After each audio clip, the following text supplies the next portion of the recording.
everybody. It's Cindy from Ask Nurse Cindy, and it is Saturday evening at 6:30 p.m. here in Texas where I live. And I'm coming to you with a really strange horizontal screen. And I think today is the 14th of April, and I should get brownie points if I'm actually getting the date right, because those of you that follow me know that I don't hardly ever know what date it is. But it is Saturday. If it's not close to 6:30 on Saturday night, you're not watching this live. If there's not a red box in the upper left-hand corner, you're not watching this live. So don't get hurt if I don't respond to you. So I'll try to take a few minutes and say hi to everybody. As you're hopping on, today's topic is why is low-carb healthy fat versus high fat? There's a whole thing there about that we could go into, but we won't today. How is LCHF/keto as a lifestyle like remodeling your house? How is it like that? So as you're hopping on, let me tell you real quickly, I posted earlier today. I'm incredibly honored. I cannot believe it. I almost cried when I posted it, to be part of the Adapt Your Life Houston event coming up Saturday, May 20th, I believe, or whatever that Saturday is. It could be the 19th, it could be the 21st, because I don't know. But that Saturday, there's a half-day event at the Doubletree, George International, the airport Doubletree. It's a half-day event. I'm speaking. Dr. Eric Westman, one of my big clinical crushes, is speaking from Duke University and the founder of Adapt Your Life. And then a local cardiologist from Houston called Dr. Ali, A-L-I, and I could be saying that a little bit. I've never met him, but he runs a low-carb cardiology practice in Houston. So if any of you live in Houston and you need a cardiologist, look on the invitation. It's sort of the Eventbrite. I think they're keeping the price like at $20 or $25 for a half day, and it's going to be exciting. And my sister Debbie Stokes is coming, and we're leaving the next day on the low-carb cruise. So we're so excited. It's a 7-day cruise out of Galveston. So the event's in Houston, and that's coming up. So now let's get on to topic. So hi, everybody. As you join me, I'm so glad you're with me. Go ahead and hit the share button and send this out to your page or to someone you know that might need a little bit of encouragement, because there's so much out there about low-carb, healthy fat. There's so much out there about the keto lifestyle. But I think that a lot of times we think it's going to be a magic fix, or it's going to be an instant fix. So what I wanted to discuss with you today, and I was at the gym today, I posted oh my gosh, I'm doing this high-intensity interval training. I will tell you that going on a low-carb cruise where you're going to be meeting a lot, and that's not the entire cruise ship. There's like 3,000 people on the cruise ship, and there's like 300 of us that are going for the lectures on our days at sea. They hold them a couple times a year. You can... I'll post a link to it. I think I might have a little bit ago. But anyway, talk about motivating to get... I've known I needed to be in the gym. But anyway, it really has motivated me. So I've been doing these high-intensity interval training things where you go as hard as you can for about 45 seconds and you back off. And that's part of my remodeling process. So what do I mean about that? So when you have, for me, I'll be 61 in a very few, not too long, when you have, as I have, or maybe you haven't been overweight your entire life, my first memory of grade school is being ridiculed and made fun of because of my weight. And back in the early 60s, when I was in grade school, first grade, there were very few overweight children. It was not as common as it is now. And so that's my first memory, is weighing 98 pounds in the first grade and having to step on the scale, and my classmates were like in their 60-pound range. And there I was, half again as much. So when you have suffered a lifetime of obesity, or even just maybe it's decades, maybe it's a handful of years, and you are a postmenopausal woman or a man that is maybe in your 40s and up, what happens over time, one of the things that I've been learning in this past year and a half, it's almost, I guess I have to stop saying a year and a half, almost 2 years, 70 pounds down, still got 20 to go, but that's okay. My husband told me the other day, if you stay here the rest of your life, Cindy, I'm so proud of you. But I'm not. I'm adding some other things and watching, a little bit more carefully the amount of carbs I put in, like the almond flour biscuits and stuff. But back to my story. Stay on task, Cindy. Oh, my God. Squirrel. But when we have consumed lots of carbs over the years, we have changed the very nature of some of our cells in our body. Now, there's not a single cell that you or I have today that we were born with. So Each different type of cell has a certain lifespan, and we have a continuous rotation of some being born, some adolescent, some middle-aged, and some dying, and that's called cell apoptosis. That's the medical terminology for it. So for instance, my skin totally turns over in about 28 days. My red blood cells lifespan is 90 days. I think my bone is a little bit longer than that. I have to look that up. My hair will cycle for about a total of 3 years, but I constantly have some hair, new hair, and some hair falling out. So we have to understand that as we are eating things, whatever we put in our mouth, we're literally eating an instruction manual. Have you ever bought something and you pull it out and you try to work it and you don't read the instruction manual? What we do when we just willy-nilly put anything in our mouth, we're not reading the instruction manual, because every bite of food I take in is a trigger, it's information that is going to tell my body what to do. And when I've eaten carbs all of my life, I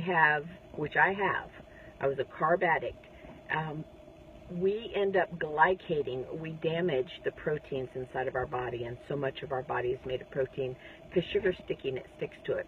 So what's happened is I have a lot of inflammatory cascade. I've gained weight because the insulin's pushing the glucose into my cells to store for future famine. It doesn't realize I have drive-thrus.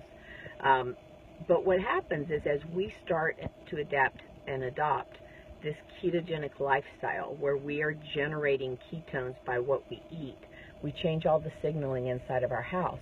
And so our body starts to look to be able to repair itself. As it gets rid of the cells that have become glycated or are in a constant inflammatory state, we are able to replace it with new cells that are hopefully not going to be as exposed to those carbohydrates and less damaged.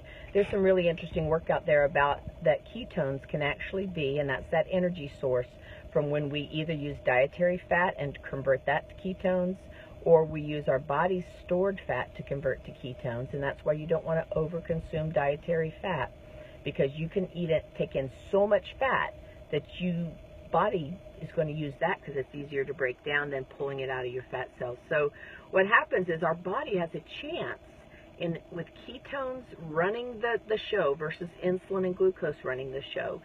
These ketones are reparative. They're epigenetic. They have epigenetic tendencies. They can be reparative. They can change the signaling for our DNA. And so what happens is that you start to have less aches and pains. Yes, you will lose weight as a consequence of this if you're careful and not overconsume like 4,000 calories a day and have 2 buckets of butter in your coffee a day. There's a lot to be thought through about that. But so what do we do when we remodel a house? So I'm 60. If I were to buy a 60-year-old house, I doubt that I would expect it to be pristine. I would probably want to start remodeling it. And that's what we do with ketones. That's what we do with a ketogenic lifestyle, especially when we can eat as clean as possible. That means that whatever your budget can do, buy the best quality food that you can. If you can't afford the more expensive eggs, then buy what you can. If you can't afford grass-fed beef, buy what you can. But I want you to think of that food that you're eating as the materials you're going to Lowe's or Home Depot or whatever, Lumber 64, whatever it's called, where you live, and you're going to buy the materials. That material that you're putting into your house that you're remodeling is the food that you're eating. So the higher quality food you can afford, absolutely do that. If you can afford Kerrygold butter, do it. If you can't, or you can only keep it for, you use the other for baking and you keep the Kerrygold for where you can actually really taste the flavor, great. But do what you can, because the quality of the food that you put in is going to trigger a hormonal response. You're either going to be triggering insulin or not, and in the absence of insulin, glucagon is allowed to come out, and glucagon is the hormone that helps release the fat. And then that fat gets turned into ketones, and the ketones help cleanse a lot of junk that we might have in our trunk. So we're remodeling our house. So I've been remodeling the house of Cindy for almost 2 years now. And I am going to continue to refine it and remodel it the rest of my life, because what I've learned about the science, what I've learned about the benefits, the anti-aging effects of ketones, how it helps with neuroprotection, meaning all those degenerative diseases that we hear about, Alzheimer's, MS, different things can actually benefit or can be blunted with ketones as our fuel source versus glucose. It's a cleaner burning fuel. So I hope that makes some sense. And another thing about the house analogy, because I was thinking about this when I could breathe on the Stairmaster today. I was on the Stairmaster is very different than a stair stepper. A stair stepper, it's like you're just sort of lifting your feet a little bit. The Stairmaster's with the rolling stairs, and it's like an escalator, and you're climbing up it. When I could breathe, when I wasn't in my high intensity, I was thinking about rental homes versus owning a home, and I was trying to sort of play around with this whole idea of remodeling the house. If you live in a rental, which I did for many years, if there's something breaks down, you simply call the owner or the management company and you tell them that you'd like to have a new water heater, and they take care of it. And I think a lot of times we think that we're renting our body and that we can just go to the doctor and we can get new body parts, and thank God for transplant surgeons that they can actually do heart and liver transplants and lung transplants. But our body is something that we own. It's not a rental. We can't just move out of it and move into another, a newer body. They haven't been able to figure out how to transfer your heart and your soul. I mean, not my physical heart. They can certainly do that. But we don't rent this body that we're in. It's the only body we ever get. And while we can go to the doctor and sort of think of them as the owner, they're never the owner. They might help you with things to clean out your pipes or to, if you've got a flooded basement or something. But when you're the owner of your home, when you're the owner of your health, the owner of what your body, there's so much we can do by what we put in our mouth. There's so much we can do by what we don't put in our mouth. That is so important. And so I just wanted to let you guys know that remodeling takes time. These shows where they come in and they do it in a week, oh my goodness, a whole flip or flop type of thing.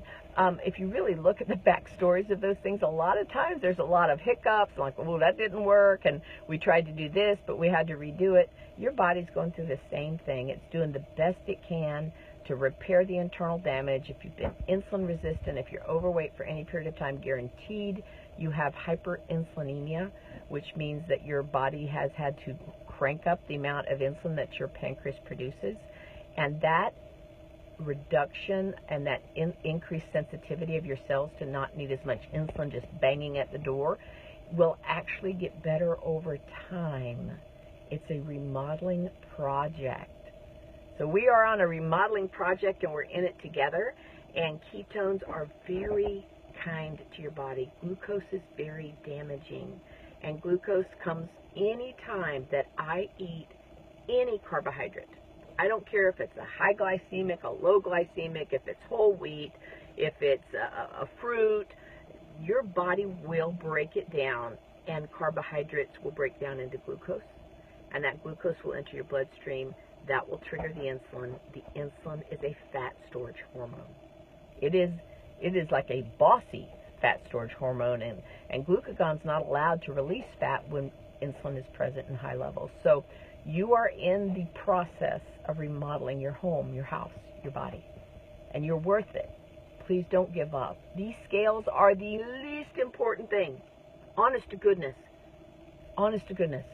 You're repairing your body. The weight will take care of itself as you pay attention to what you're putting in your mouth, as you pay attention to focusing on eating when you're hungry and not eating out of boredom or just because you're sort of irritable about things. Take a deep breath, take a walk, drink a big glass of water, and enjoy the process. So we are remodeling ourselves, and we're going to just get better and better every day. You guys are awesome. I think I am probably going to real quick scroll and see if I can. Oh boy, lots of comments. Hi guys. Hi everybody. Hi Heather. Happy belated birthday to you. And let's see. Whoop. Oh, I didn't do that. I didn't do that well. Let's see. Oh, my sister Debbie Stokes. I'm so excited. Guam. Adonis, fantastic. How are you from Guam? That's amazing. I don't know if I've ever had anybody from Guam before. And Jean from Illinois. Oh, I can't seem to scroll up very well. I'm not doing this well. Need to look into that for next year. Yes, I know it's a low-carb cruise. I'll post the link, or maybe Debbie can. Oh, thanks, Sandy. You're so kind. I don't know what I've done to mine. What did I do to my volume? Did I miss it? Did I mess it up? I probably messed something up. I don't know what I did. I don't know. Happy to cat. Thanks, Denise. It's nice to see you here. I'm texting this scroll. So I think I'm just going to... I'll come back and answer the questions. I'm sorry. Australia, my gosh, I've got Australia. Hi, Sue. And Mandy from Oklahoma. Oh, you're so kind, Patsy. Thank you. It is a process. We are remodeling our body. It is really, we're getting rid of a lot of the inflammation and the glycation. Glycation is the medical term for when we are, glucose is sticking to proteins inside of our body. And that sticking of the glucose to the proteins, I want you to think of one of those Velcro walls that you see people jump on the trampoline and grab onto the Velcro. David Letterman used to do that a lot.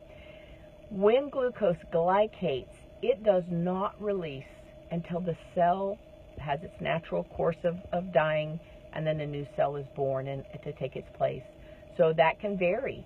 If you've ever had a doctor check your hemoglobin A1C, it's really only good to check it every 3 months because a red blood cell, which is what it sticks to, the hemoglobin molecule. The life cycle of that is 90 days. So do we count sugar alcohols as carbs or subtract them from the total carbs? Susie, great question. Absolutely depends on if you're doing total or net. Sugar alcohols in and of themselves are typically not absorbed. The body isn't meant to process them, so they theoretically pass through without being absorbed as a sugar. But some people and some sugar alcohols will still cause an insulin release.